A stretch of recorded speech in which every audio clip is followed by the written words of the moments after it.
Welcome everyone to another episode of Who Do You Deserve to Be? On this episode, I have an incredible woman on.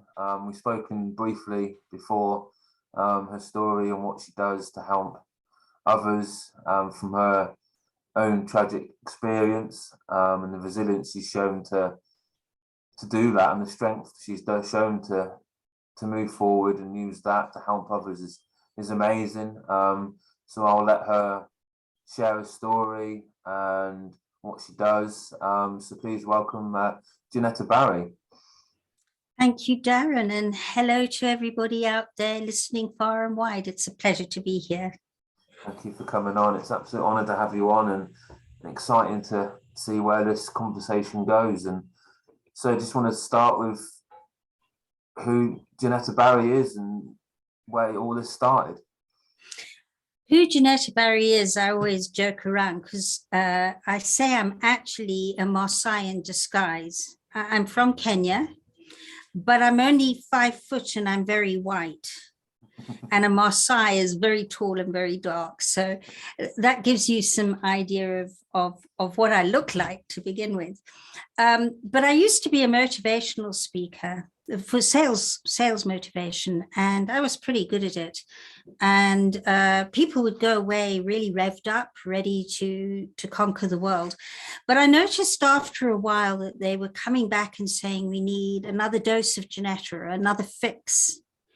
And it began to dawn on me that I was their artificial drug, that they perceived they had to come to me to get their energy and their motivation and feel that rev up, and that they had no idea that they could do it for themselves, really. And I didn't have the tools to give them. So I was feeling out of integrity, and I took myself off for quite a few years and started working on my intuitive side.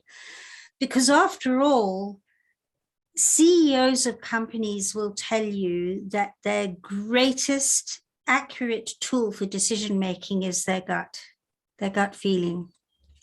And again, after a while, I noticed people were coming to me and saying, please, could you guide us because your intuition is superior. And that's nonsense. We're all intuitive. We just haven't either got the tools, or we haven't known how to practice, or haven't practiced, because anything that's a skill requires practice. So I was beginning to feel out of integrity again when my greatest life test happened. And one day, my 16-year-old daughter, Jennifer, and we were having a conversation where I was laying really important safekeeping house rules, which she was breaking. And I was saying, they cannot be broken. You've got a baby sister. It's not safe for you. It's not safe for us. It's just not the way to live life. And it escalated into the most enormous row. And Jenny left in an absolute rage, saying she was packing to leave home. And she went off to her bedroom. And after a while, I sensed something wasn't right. And I went to find her. And I found her in her ensuite shower where she'd taken her life. And it was the most, I can't tell you, there were a myriad of experiences and feelings and thoughts that went through me. All of them were conflicting. And it's that conflict that caused a lot of my grief and my guilt and my shame, that I should think one thing and then the exact opposite. One of them was, thank goodness she's dead. And the other one was, how do I revive her? Because I can't imagine how we're going to manage without Jenny in our lives. But thank goodness she was dead, this was her 4th attempt. And it had always been my concern that she would harm herself. And also this sense of she was no longer my responsibility. There was a sense of relief of, oh, thank goodness. So you can imagine that's just that's just one example of the 2 conflicts. I had a myriad of them go through me in minutes, that going backwards and forwards. And it was beyond overwhelming. And I've watched so many people go through so much because of those, from trauma, from those conflicting feelings and thoughts. Yeah, definitely. And so what happened after that was my whole life went down to ground zero. Everything, my marriage, which wasn't in its best place anyway, but this really kind of put the last nail in the coffin of my marriage. My youngest daughter, we were living in a country at that time that allowed a 12-year-old, which was what she was at the time, to decide which parent to go and live with. And she decided that she was going to live with her dad. She was spittingly mad with me. And I actually call that my living death. And in some ways, it was even more difficult than losing Jenny, because the conversations, the acrimonious conversations and the conflict carry on in that scenario. At least with Jenny, it was all over, even though the fact that I'd never have another conversation again with her was conflicting too. So you can imagine there were two levels of grieving I was dealing with, plus my marriage. And everything went down. Financially, everything went down to ground zero in that moment of finding Jen. And in the time that followed, I actually got to such a low state that I planned my own suicide 3 times. And I'd never been suicidal before. I just couldn't imagine how I could ever get through this, how it would ever be possible. Until one day I had what I call my crossing over moment. And I was walking along a street feeling, really wishing I wasn't there. I was certainly not present. My head and my heart were elsewhere. And I knew somewhere that I needed to cross a road, that road. And it was a very busy road, lots of traffic. And I knew I needed to get to the other side. And I kind of just stepped out from that pavement and wove through that traffic. How I didn't get hit, I just don't know. And I got to the middle of that road and I stopped and went, it was like a flash, an aha moment, a light bulb moment where I went, oh my goodness, I've forgotten I have choice. Because the feeling was I was locked in this deep, dark emotional hole for the rest of my life, an emotional prison sentence, if you want. And that there was no way I could get out of it, because after all, what mother says they've got through something like that after it happened from an argument she and I had had? What loving mother says, oh no, I'm okay again? It's impossible. But in that moment, I realized that I had forgotten I still have choice in spite of that. And I carried on still mindlessly, weaving through that traffic. And I got to the pavement and stepped safely, amazingly, onto the other side. And in that moment, I knew that I couldn't. And I'm going to use an expletive here because I really use this. I went and I said to myself, I cannot take another fucking minute of feeling like this. It's just not an option. I'd rather be dead than live this for the rest of my life. And I don't want to be dead. And so I then took the next, it wasn't easy, especially the way I was feeling. And it didn't happen instantly. I didn't add water and stir, but I took myself off. And I decided to start researching and studying for accurate ways to get through this, because I'd done a lot of therapy up till then. Conventional therapy just floored me every time. Often I felt worse than I did before I went. And other therapies were helpful, but there was always a missing there, like an incompleteness of not being completely understood as to how to move forward. And so this is when I started researching and studying for accurate ways, more scientific ways than theoretical. And that's what I did. And I walked the walk and talked the talk. And don't get me wrong, I've got this for the rest of my life. It's not gone away. I'm not doing like that film Pollyanna from the 1950s where everything's fine and nothing's wrong. It's nonsense. That loss is there for forever. And there are always times where it really floors me. But I've now have the skills and techniques when I feel challenged by it to bring myself back to open-hearted, centered presence about it and with it, so that I move forward in a powerful way. And with that, I've been able to help thousands of people online all around the world. When 2020 happened, I said to everybody, welcome to my world. I've been working on WhatsApp, Skype, and Zoom for forever with this work.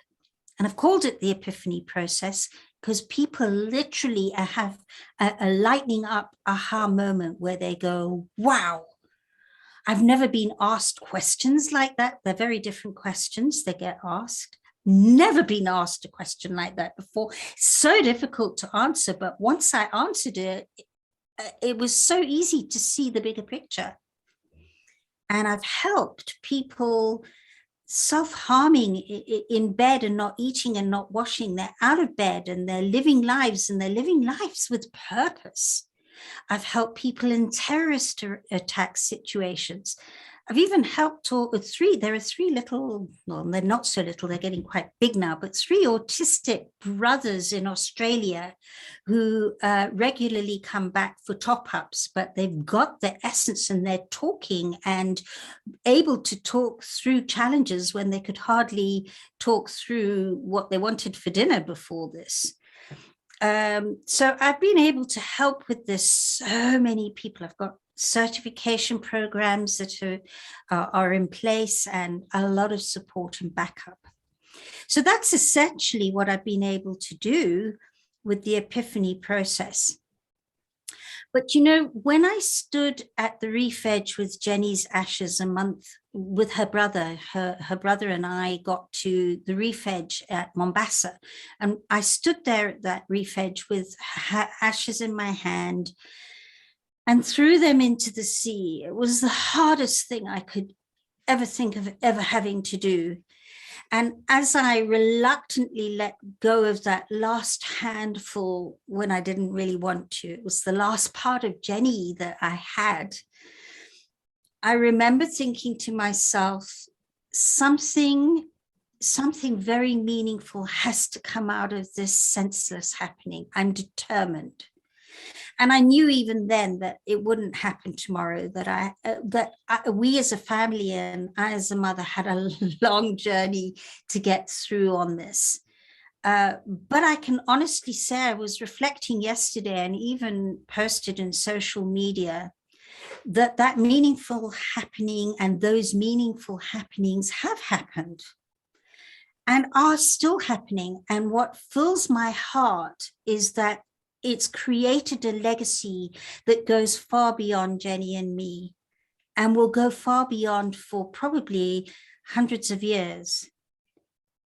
And that just takes my breath away.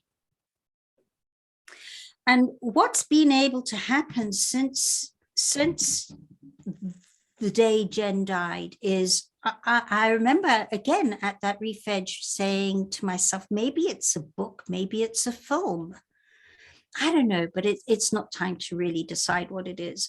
And it did start being a book, but it wasn't the book I thought it would be. I thought it would be the book of R and Her, My Story, which has subsequently been captured in OK Magazine. But it actually started with me going, okay, science tells us that energy cannot be created or destroyed. So Jenny's energy has been, it's gone, but science says it reforms into new versions of itself. So where's my daughter?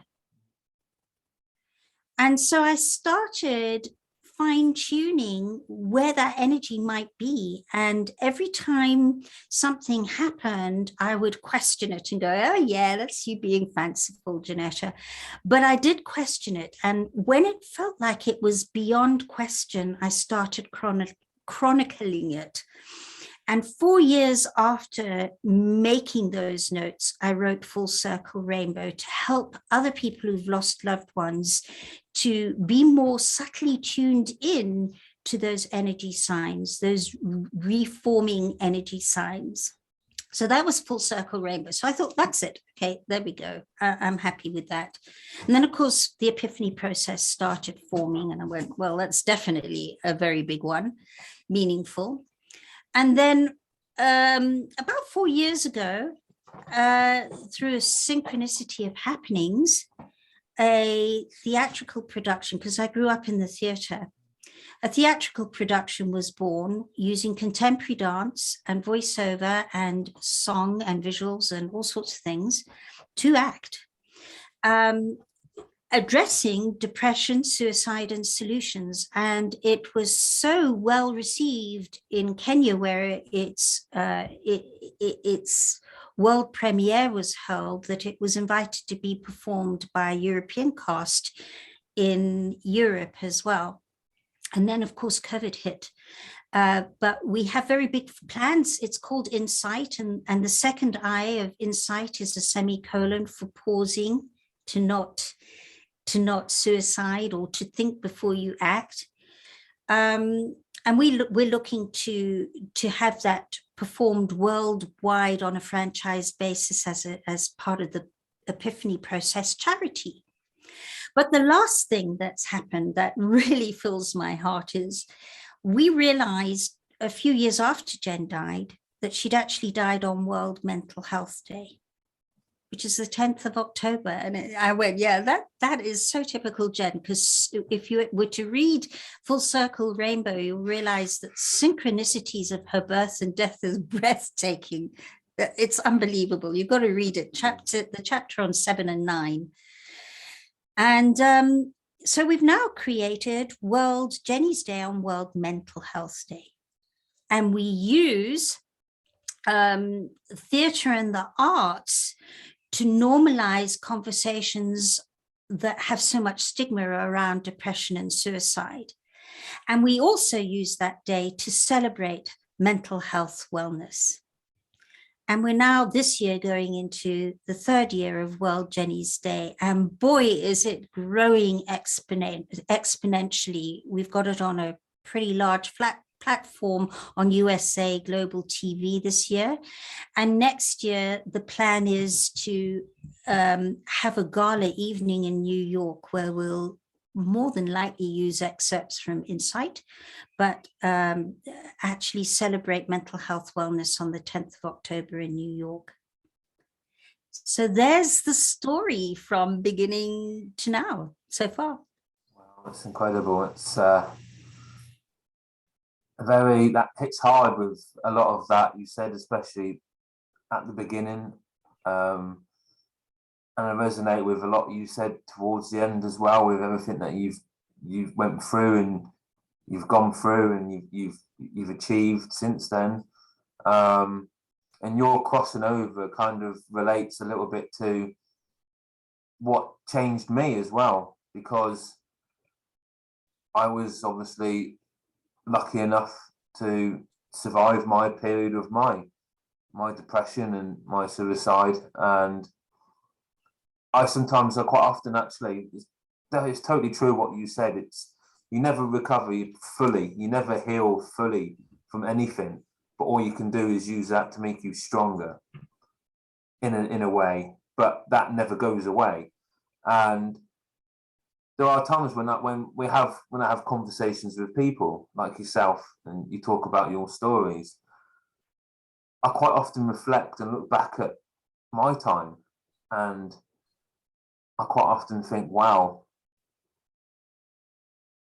I'm lucky to be here for my family, not for myself, my family, because when I hear stories like yourself, I look back and I just think, wow,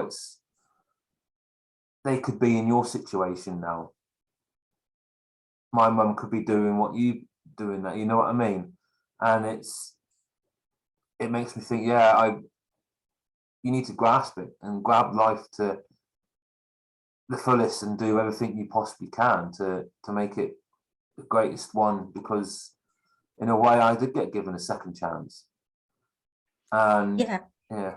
I really like that. And a question I'd like to ask you is, in having gone down that rabbit hole and been through what you've been through, what would you say it's given you in terms of your relationship with your mum that would have been missing if you hadn't been there? By way of example, your mum.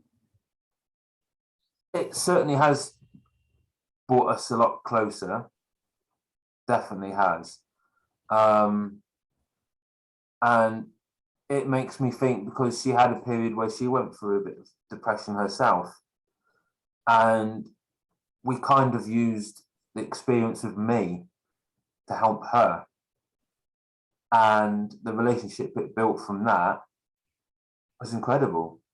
Also with my sister as well, because my aha moment, like with you, and many of my listeners have heard before, with my haha moment was when I saw how it affected them, my experience I was going through. The moment I was in hospital and I was completely not with it, with the medication and the diagnosis, my psychosis, and to see how it affected them emotionally was, you would think, would damage me and make me just give up and put them out of their misery.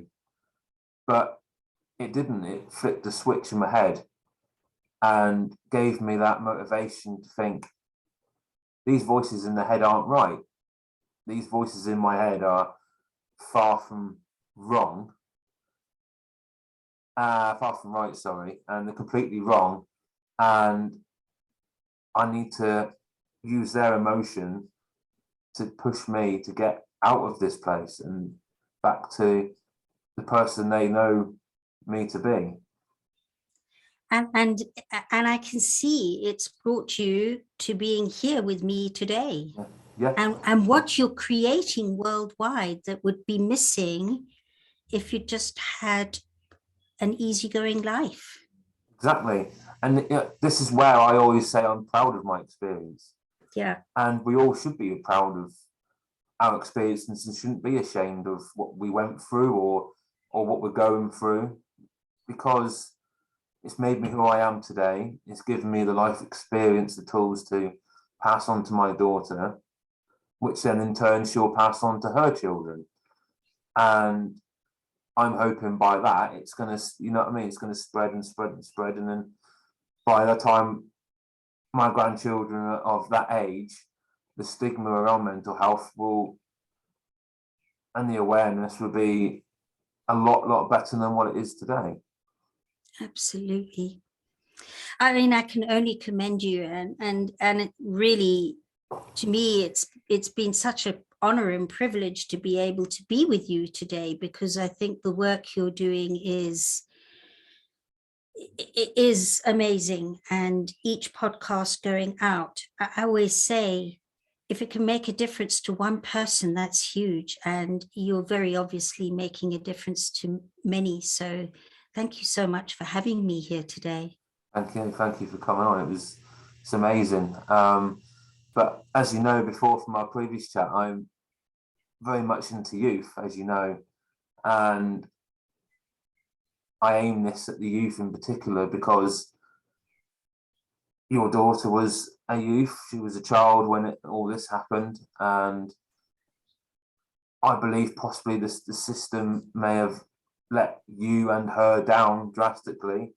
I don't know if you feel about maybe the educational system may have let her down as well. Absolutely. You've hit it on the head. And actually, I would be more than happy to have another podcast with you because sadly I've got to go off to a consultation now. But I'm very passionate about what you're saying here. Definitely the system let her down. Definitely, they treated her very strangely in the first rehab she went into, like she was in the army and had to be broken. Kid you not. And definitely the schooling system has been designed for a certain personality type with certain aspirations, and probably that's, I don't even know what the percentage is, but probably only about 30 to 40% of the world's population is in alignment with that system. And I'd love to chat more with you at another opportunity. In fact, I'll have you on my podcast too. We'll have a chat there perhaps too. That'd be brilliant. Yeah, I'd absolutely love to. Yeah, absolutely share more, talk more on another episode. That'd be brilliant.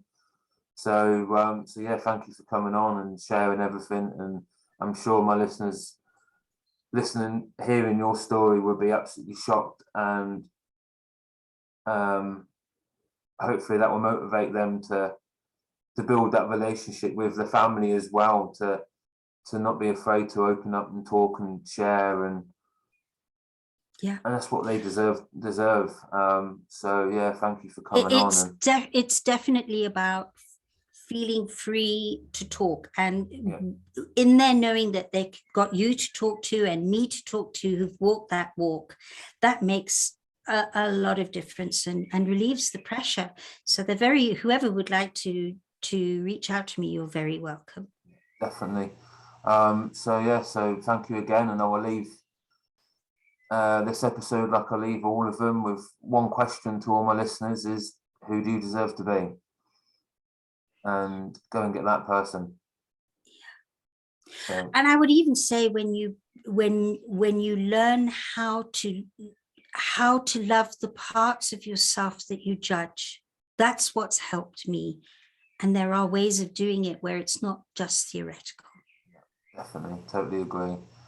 So thank you again for coming on, and thank you for listening, and take each day as it comes and take the next step and keep moving forward. Darren, thank you. Thank you.